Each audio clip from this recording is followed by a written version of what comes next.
Hello, ladies and gentlemen. It's a Ukrainian show on Pod TV. My name is Sasha Star, and today our guest is Ivan Kucherenko from Kyiv, Ukraine. Welcome to the show, Ivan. Hello, Sasha. Glad to be here with you today. Hello to everyone. So that's our first program after Donald Trump won election in the United States. Ivan, what's your feeling? Your friends? How do you feel about it? It was one of possible scenarios, and I think that majority of Ukrainians they felt with a bit more relief after that because it's when Donald Trump wins, and it means that there will be some kind of wind of changes because the Kamala Harris as United States president and with Democrats, it was a scenario when the help from the United States will be provided as it's provided very slowly with a lot of restrictions, with a lot of limitations. And with Donald Trump and Republicans, it will be something different.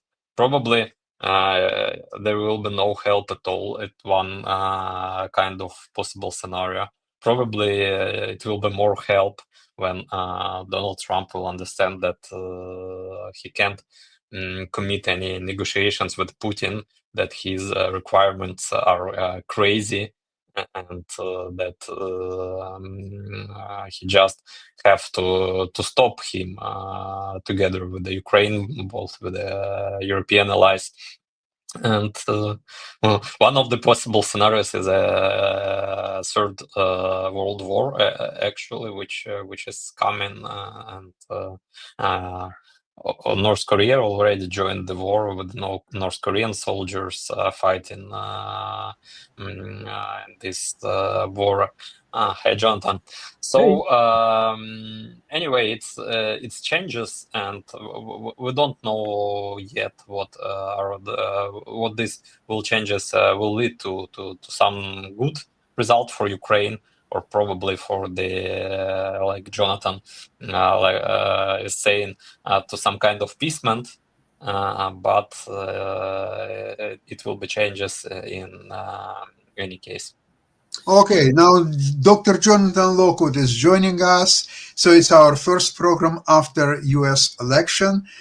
Jonathan, what do you feel? Do I look unhappy to you? Oh, just a moment. We have also somebody else is joining us. He's a big proponent of Trump, and his name is Adam Lamparello. Welcome to the show, Adam. Come on. Get him in here. Jonathan. Okay, go ahead. Ah, there he is. Oh, and Shaquille. Man, Shaquille.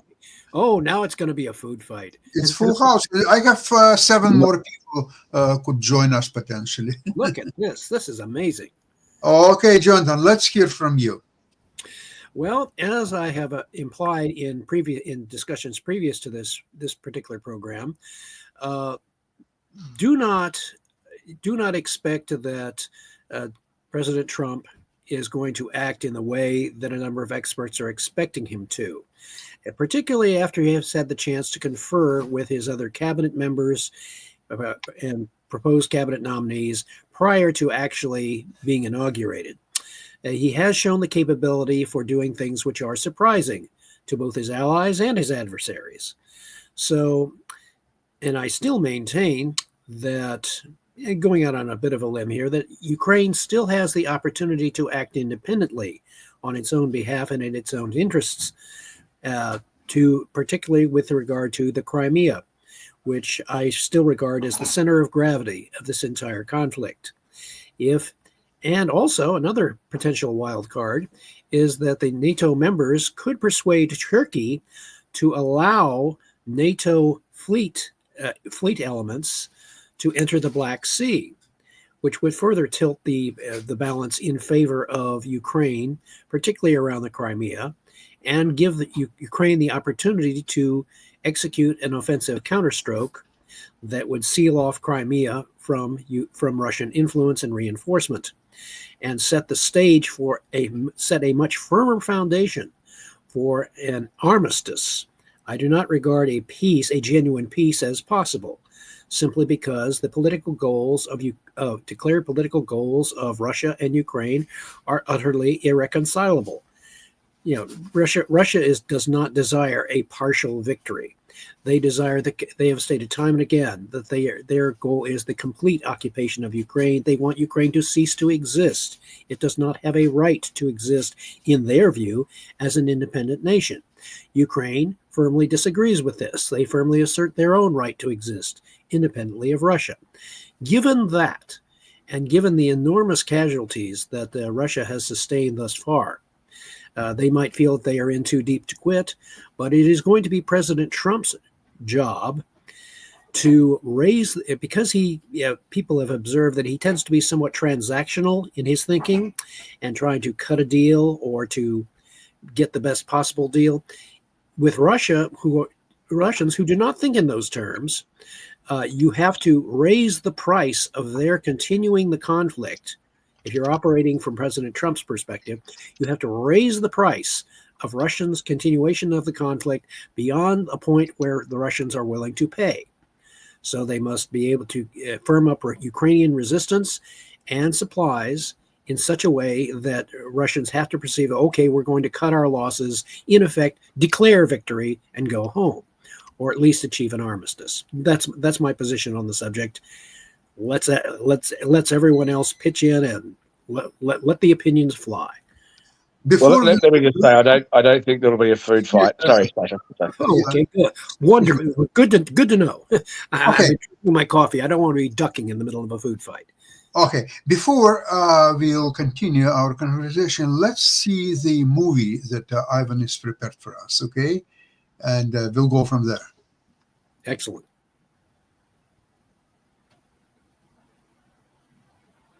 Mark, please launch the movie.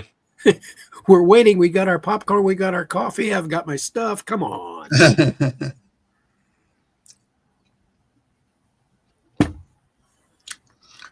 going to start doing finger puppets here in a minute.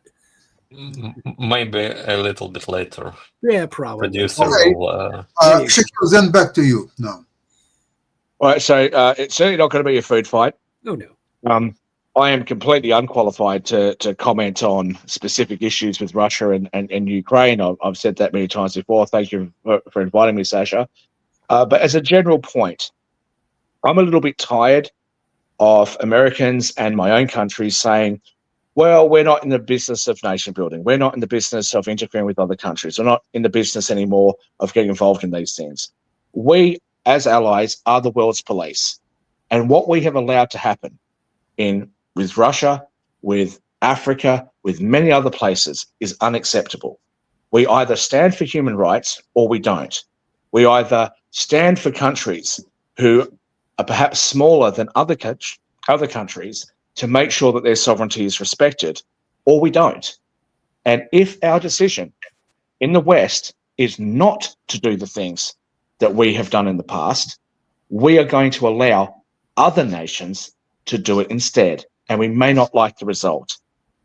I have said before, and I know that some of you have disagreed with me, I have said before that the West should have done more to prevent this issue with Russia and the Ukraine. Now, it's been pointed out to me that perhaps it wasn't practical, but at the end of the day, Ukrainians have had to flee Ukraine. Some of them may never come back. The Ukraine has gone through something that they should not have gone through, that they don't deserve, and it should never have been allowed to happen. And we in the West have allowed it to happen. The world deserves better, and we should actually be brave enough to stand up for what we really believe in. Fully agree with you. Yeah, absolutely, 100%. Adam, you agree with Shaquille? Generally, I agree with him, and I'll just begin with the caveat that I am not an expert on Ukraine and Russia, so the thoughts I'm giving are from someone who really does not have the same knowledge as you all. We What will I would say, as an informed layperson. Perfectly said. So the war is going to end, and Trump is going to end the war. But I think there's a few factors that we have to consider. Number one, how much territory is Ukraine going to control? What's the level of security that Ukraine is going to maintain? How much is going to be invested in Ukraine to make sure that they can have a defense and deter future aggression? And what's the extent of the economic damage that's been caused? In my opinion, they're going to have to resolve these issues before there's an end to the war. And how Trump does that, I'm not sure. But I'd like your thoughts about whether you think those factors are relevant and how they can be resolved. They're all relevant. I would put as one very important factor, Adam, that you haven't mentioned is who and how will provide Ukraine guarantee that in case of a ceasefire, Russia will not use the pause to collect much stronger and bigger army, and then in a few months, 6, 9 months, whatever, if not faster, will attack remains of Ukraine or whatever is left of Ukraine to get it all. And remember one thing, Ukraine, even all Ukraine, is not Putin's final goal in this war. But Putin knows, he must know, that there is no chance of him ever getting Ukraine in its entirety. That's not going to happen. The U.S. would never allow it. He's going to have to end this war because there's no outcome that the U.S. will ever accept. So they have to resolve these issues and resolve them such that both countries do not feel threatened by the other, particularly Ukraine. Now, my question is, how do you do that? Okay. Well, Russia may decide that. I defer to the experts. We get video ready, and we will continue right after the video. Mark, proceed, please. We don't even have to play the national anthem. Come on. It's time for the kickoff. I got a message that got Ivan video when ready. I wrote to him. Okay. While he's working on that, can I just say a couple of things? To Adam's point, maybe Russia just wants to have a stalemate and just leave it like that perpetually. I think that one of the issues that you guys have is that you are actually experts in the field. So when people say things that aren't true, or when people say things that are a misconception, you spend a lot of time trying to correct them and explain to them what's really going on. To me, one of the big issues you've got is that government is responsive to the people and the people are uninformed or ill-informed. And that's going to cause a real problem because you may not get the right type of support because media doesn't tell them and people have no way of actually finding out what the real story is. And I don't know how you solve that, but you must get the support of the people. Unfortunately, people are very apathetic about this. Yeah. I think you have to get the support of the people and create, in order to get the support of the people, you have to properly educate the people. And you have to get them to do things. Americans are notoriously ahistorical, notoriously so. I mean, collectively, we have very short memories. And it is just absolutely appalling in some respects. But that continually, when I'm engaged in conversation and I use historical examples, people sort of raise their eyebrows and say, "What? I never thought of that." Well, guess what? You should. Because as Mark Twain once said, history doesn't repeat itself. It does rhyme, though. But with the greatest respect, Jonathan, how do you make sure the people are educated? Let's leave Ukraine aside for a minute. Let's talk about Rwanda. Let's talk about Rwanda. In 1997, after the Hutus and the Tutsis that used to get along ended up being incensed against each other because of Western interference, 1 million people died in Rwanda.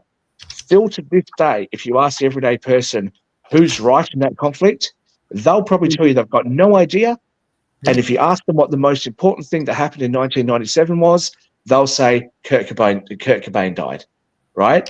So it's great to say we must educate the people, but that's never going to happen. So in the absence of being able to educate the people, what do you do to get the public support that you need? To quote an old line from a Star Trek episode, you must respond at a level which their level. You must respond in a way that their level of understanding makes possible. You have to explain it to them not talking to them like children, but you must at least give them the broad basics and tell them, if you want to know more about this and I will understand, go to these places and view for yourselves, because it takes a certain amount of cajolery, but it has to be a disciplined long-term effort. It is not indoctrination. Yeah, don't mistake me for that. It is not indoctrinating the people. It is enabling. In order for a constitutional republic to function properly, you need a well-educated populace that is actively informed. And that is a long-term process. It is not done overnight, but you have to start somewhere. And that is going to be a major task, a long-term task for not only the Trump administration, but also for any future administrations which follow. It is that education and creating a more active and intelligently informed populace is a long-term project. It is not just a snap your fingers and poof, we have an educated populace. It doesn't happen. It didn't happen with me, certainly. So let me ask the experts a question.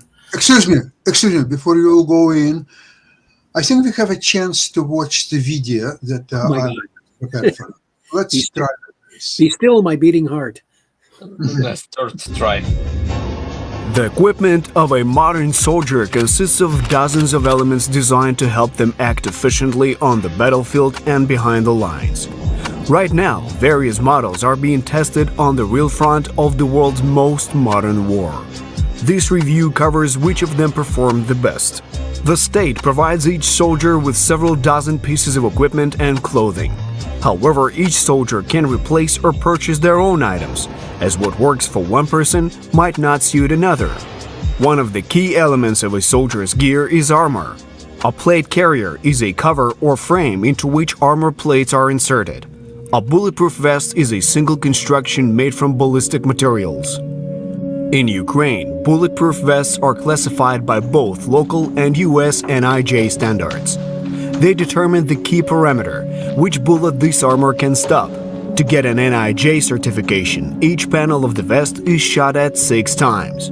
4 shots at the chest area and 2 shots within 2 inches from the edge of the vest. The distance for pistol shots is 5 meters, and for rifle shots, it's 15 meters. According to Ukrainian military doctors, about 80% of injuries are caused by shrapnel, so the NATO STANAG V50 rating is also crucial, as it shows the level of protection against fragments. Modern armor is made from steel, ceramics, Kevlar, and ultra-high molecular weight polyethylene. Plate carriers are primarily made of durable and fire-resistant polyamide fibers such as Cordura, as well as lightweight nylon. Weight is also an important factor. Special forces usually opt for lighter models, while soldiers in defensive positions aim for maximum protection against bullets and shrapnel. It's a quite common practice for infantry soldiers to use body armor with additional protection, such as Kevlar inserts for the sides, for example. They might even add more Kevlar behind the plates. The shoulder protection is essential. Recently, they've even developed protection for the lower back and legs. All of this provides protection against shrapnel. But when we need to cover large distances or move quietly, speed and lightness are important for us. Here, of course, we only add groin protection. Among the world's famous manufacturers of armor are Crye Precision, Faro Concepts. What about Ukraine? Soldiers here praise manufacturers like Ballistica, Ukr-Armor, Amtak, Velmet, Ataka, Turgear. During tests conducted by well-known servicemen, they examined Ukr-Armor's most powerful armor. The vest withstood shots from B-32 bullets and 7.62x51 armor-piercing rounds. Another crucial piece of soldier protection is the helmet. Forget the pot-like helmets you've seen in World War II or Vietnam movies. Today's helmets are high-tech items, unimaginable back then. This evolution is well reflected in the classic PSA GT, which appeared several decades ago. It now uses a combination of organotextolite and Kevlar. The ACH Mitch is an improved model of the PSA GT made from multi-layer Kevlar. It's been slightly shallowed for comfort, and its mounting system has been modernized. As you may have noticed, some helmets cover the head, including the ear area, while others leave it exposed for lightness or the ability to wear tactical headsets. Soldiers choose their helmet based on the mission they need to complete. The FAST helmet is considered a Special Forces helmet. Its distinct feature is ear cutouts, along with higher protection levels. The FAST helmet is used by Special Operations Forces and law enforcement in multiple countries. We're all used to thinking that it's cool to have a helmet without ear protection. But ideally, a helmet should offer maximum protection, like the Mitch 2000. In fact, a standard helmet with ear protection still allows for the placement of headsets, just not with a rigid frame, but rather with elastic bands. Well-known helmet manufacturers include OpsCore, Team Wendy, Cry Precision, Revision Military, Gentex Corporation, MSA Safety, and MaskPol. Ukrainians, of course, they've made their own helmets too, like those from Ballistica and Ukr-Armor. And the commander of the Ukrainian Armed Forces, General Syrsky, uses the Kevlar Tor D from U-Arms. On their website, the manufacturer regularly posts photos and videos showing how their helmets save lives. All modern helmets have universal mounts for thermal imagers, night vision devices, video cameras, flashlights, and other gadgets. We've only reviewed a few elements of modern soldier gear. Leave a comment if you're interested in learning about other crucial gear.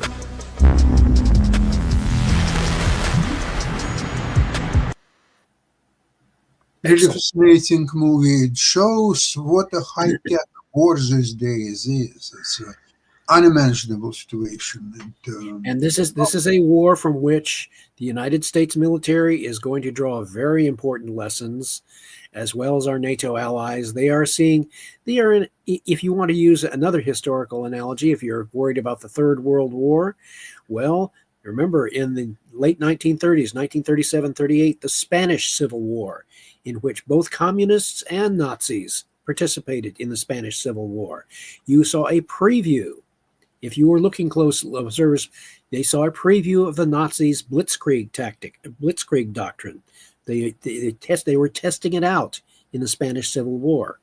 So now, just as now in the Russian-Ukrainian war, you are seeing a preview of future warfare, the equivalent of the 20th century Spanish Civil War, which the protagonists are testing out new tactics, new doctrines, new strategies. And the Ukrainians hopefully will be able to not only come out of this war as a still independent nation, but also keep in mind they are building up their own military industrial complex, their own military capability for production and other things. And this is going to be very important. And it is going to be a very challenging strategic and diplomatic as well as military problem for the incoming Trump administration. It is not something where President Trump can just say, I can solve it in one day. I would respectfully disagree. You can't do that. You have to, if he has to look at the problem as a matter of raising the cost of Russian continuation of the war beyond their willingness and ability to do so. And that's going to require some very clever planning. Wonderful. I would like to ask you a question, Jonathan. When you're talking about blitzkrieg strategy, it applies only to a winning side, because if you're trying to do blitzkrieg and if it doesn't work, there's no blitzkrieg there anymore. Well, it's what Russia tried. That's what Russia tried. They tried a blitzkrieg and it didn't work because modern technology and the Ukrainian response was far more effective than they expected. And even in World War II, by the late 1942, most nations had figured out how to stop a blitzkrieg. I have a quick question to you. What do you think Ukraine is spending as a portion of their GDP on the war these days? Just approximately. Don't have to be precise. I would estimate it as 30%, maybe even more. What do you think? I have slightest idea. If I had to make a wild guess, and it's based on ignorance, I'd say 35%. Okay, I think it's close enough. So, Jonathan, do you see a scenario where Trump will get sick and tired of Europeans refusing to pay even 2% of their GDP? And here is a country which already proved itself on the battlefield, which is spending 30, not 2%, but 30% of its GDP for supporting peace in Europe. Do you think that it's possible that Trump may say, you know what, okay, peace with all of you, I had enough of it, do whatever you want.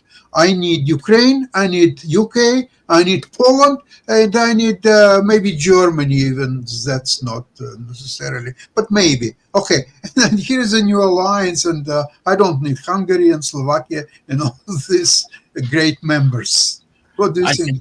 I think he's going to threaten that, and there's going to be a lot of hyperbolic statements, but ultimately he'll do the right thing. But at the end of the day, again, even though I'm not very informed, I don't see Vladimir Putin doing anything that's going to be against his self-interest.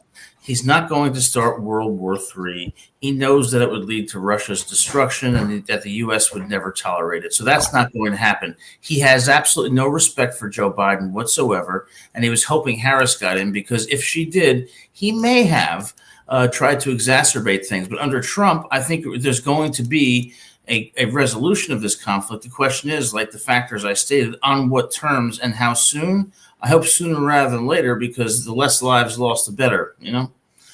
Let's hold up just a minute. The US won't tolerate, what won't they tolerate? They allowed Crimea to be taken over.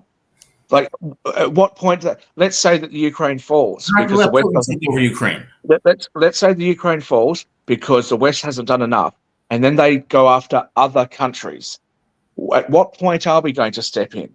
You know, what we just saw on that video was amazing technology, but there are companies out there that are producing that are making lots of money. And I don't know what Vladimir Putin's motivation is. I don't know what the politicians are after, what the people in government are after. But in order to get what they're after, they're prepared to sacrifice the lives of the sons and daughters of these countries. And for what? For what? And somebody somewhere is making a whole ton of money. So when we say the United States and its allies won't tolerate certain things, at what point are we not going to tolerate certain things? Because we've allowed so much to happen all over the world. It's happened on our watch, and we've done nothing. Well, we've done nothing because you had a very weak president in office that Putin had absolutely zero respect for. And this has happened under multiple presidents. Here's what we said to Russia. We said to Russia, don't you dare invade Ukraine or else. And Russia said, or else what? And we said, well, like, just or else. That's what happened. Yeah, if Joe Biden said that to me, I'd call his bluff. I don't think that's going to happen under Trump, but I'd like to hear from the experts who know more than me about this. Well, you've already heard in part because, again, it's going to be a very interesting challenge for Trump's incoming cabinet.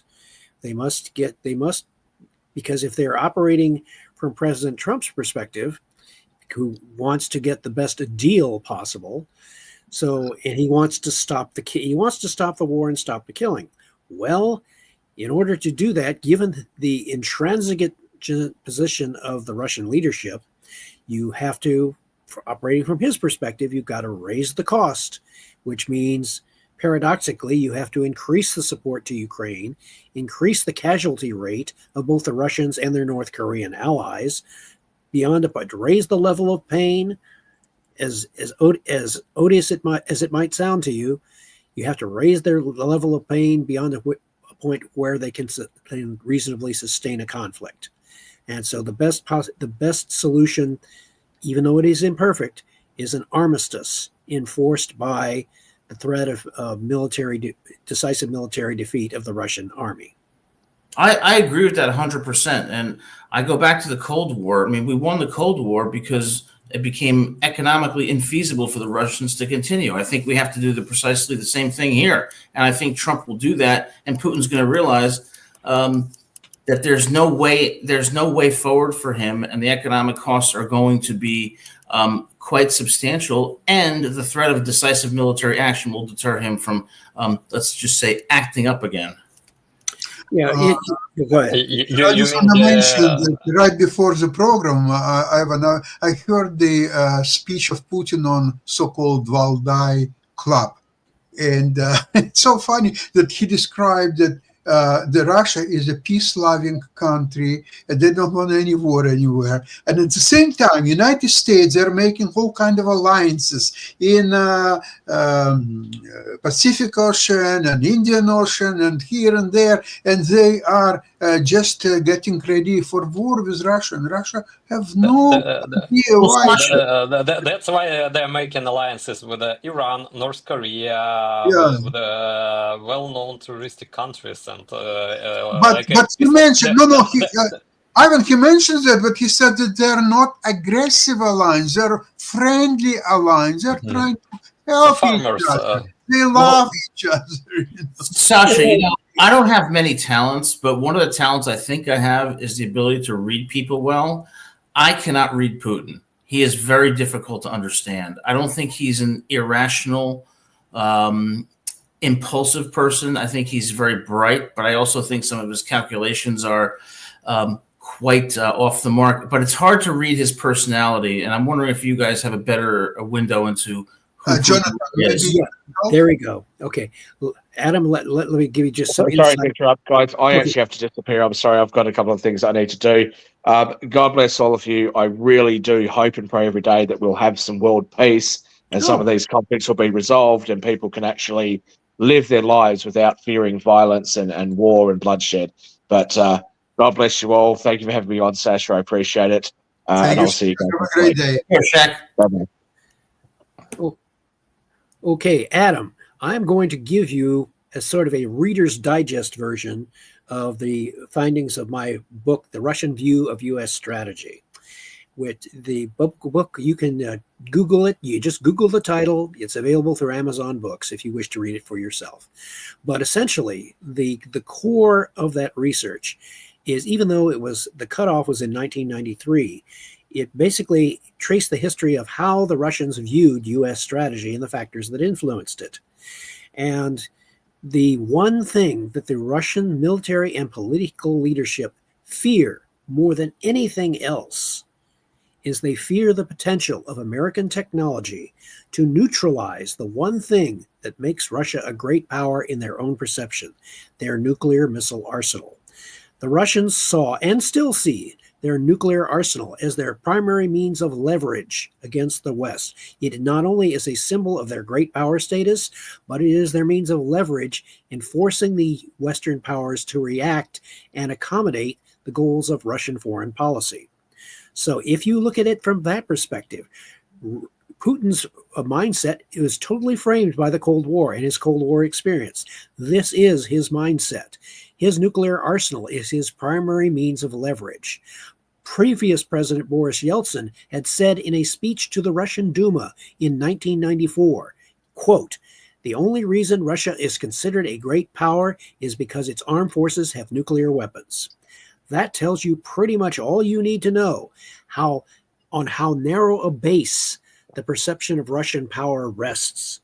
And so you just said 1994, is it correct? That was 1994 that Yeltsin said that to the Russian So Duma. that was exactly a year where Russia got all this nuclear weapons from Ukraine and Kazakhstan and Belarus. Is that right? Correct. That is correct. And before that was made a great mistake when in the early 90s Russia start basically, and they had no food to feed their own people because it was a result of economic policy of the Soviet Union and those strategy in the United States during the Cold War. United States helped Russia to survive this hunger, but they didn't take their nuclear weapons in exchange. It was the great. My question for the experts. Yes, go ahead. My question for you guys, since you're the experts, is why would Putin think he has so much leverage when he can't use them? Because if he used them, it would ensure his own self-destruction. So, what is the goal Well, what he said, the way the key to that lies in the Russian understanding of the Russian language. The Russians describe their nuclear forces as ustrashenia, which is the Russian word for intimidation. They are meant to psychologically intimidate the opponent into acceding to Russian objectives. And it worked with Biden quite a bit, eh? It worked with Biden because of Biden's fear of escalation. And so they had pretty much a free hand. With Trump, it may not work at all, because to give you another historical analogy, to end the Korean War, when the Chinese were heavily involved along the 38th parallel with UN forces, then President Eisenhower threatened to use nuclear weapons to end the Korean War if the Chinese would not come to and the North Koreans would not come to the negotiation table and establish an armistice. Well, in order to use that kind of diplomacy, you have to be credible. The other side must believe that your leader will use nuclear weapons. Well, the Chinese believed Eisenhower. they believe he had credibility. It was not a bit late after the Hiroshima Right. So Nagasaki that was bombardment. fresh in their minds. All the pictures, all the photo. It was very vivid, very convincing. And when Eisenhower threatened to use nuclear weapons, everyone believed that he would. And so you had peace. Now, if we carry this analogy into the present day, President Trump, he has, operating in his favor, a reputation for being unpredictable. And he says, I just might go to the mat and go to war with you. They leave that doubt in their minds. That uncertainty in the minds of their opponents actually works in President Trump's favor. So he has a very good opportunity if he and his advisors craft an appropriate strategy, blending support with getting the allies behind them to apply pressure both in a military sense and economic sense. And oh, by the way, I'll throw in one other thing that I mentioned previously. President Trump, this Adam is an example of indirect approach. President Trump is saying, drill, baby, drill. We're going to lower, or he wants to lower oil prices and thus ease inflationary pressures on the American consumer. Now, when you increase the production of oil, since Saudi Arabia is also planning to increase its production of oil because they want a greater market share, those two acting in concert with each other are going to drive oil prices down. Well, Russia depends very much on oil exports in order to sustain its war effort.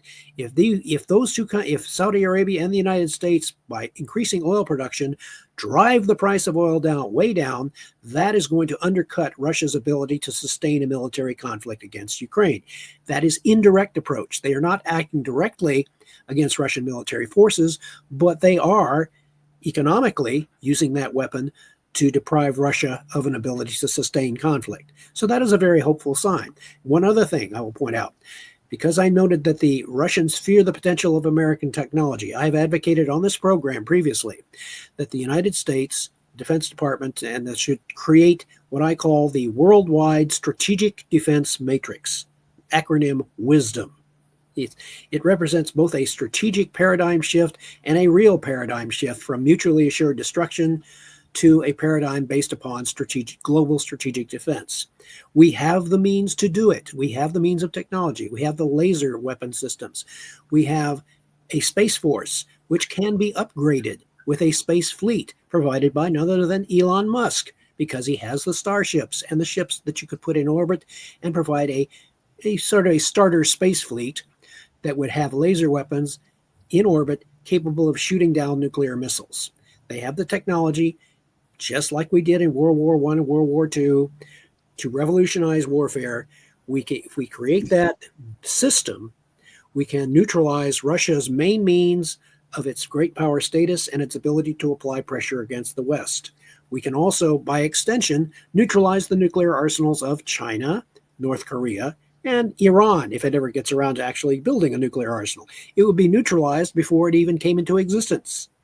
So these are factors that I see that have the potential for creating an era of strategic stability for not only for the Ukraine and Europe, but also potentially for the globe for the remainder of the 21st century. If the Trump administration seizes the moment and is able to put these things together in their proper sequence and gain the support of its NATO allies to do so. But they will have to do some cajolery. They will have to, President Trump is going to have some real serious sit-down meetings with these various NATO leaders and say, look, if you want to preserve strategic stability for the remainder of the 21st century and for your own nations, not just Ukraine, but there are certain things that you have to do. You have to provide a greater share and do so in such a way that aggressor nations such as Russia or potentially China or North Korea or Iran would not dare. They will accommodate rather than try to press their luck. That is an excellent analysis. Thank you. It's fueled by coffee. What can I say? That's fantastic. Listen, I would like to thank you very much to all of you for participating in today's programs. I think, Jonathan, that the real issue is if Trump will be able to articulate all these points, because definitely Biden couldn't, and then I have a lot of doubts about if Kamala could do it either. So Trump is capable, in my opinion, to articulate that, to prepare all the necessary pieces of a puzzle. So his cabinet, his advisors, they will help him. So when he will finally face Mr. Putin or a telephone call or whatever, he will have in front of him all the picture of all arsenal under his disposal. And that arsenal is huge. He has so many things. And remember, 1986, price of oil plunged to $6 a barrel. 1991, Soviet Union ceased to exist. Always remember that. All the pieces are in place. All the pieces are in place just as they have been in previous wars, previous situations.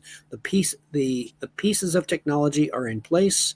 The one great secret, which I am telling you now, is that it is possible to put these pieces together in such a way as to promote long-term strategic stability. Yeah. Adam, please contact Mr. Putin and tell him what Donald Trump is preparing for him. So maybe it'll help him. Please. This has been a great educational experience for me. I appreciate it. And I just wonder sometimes, what's the minimum that Putin will accept to end the war in Ukraine? I don't know the answer to that question. Well, we're going to find out, aren't we?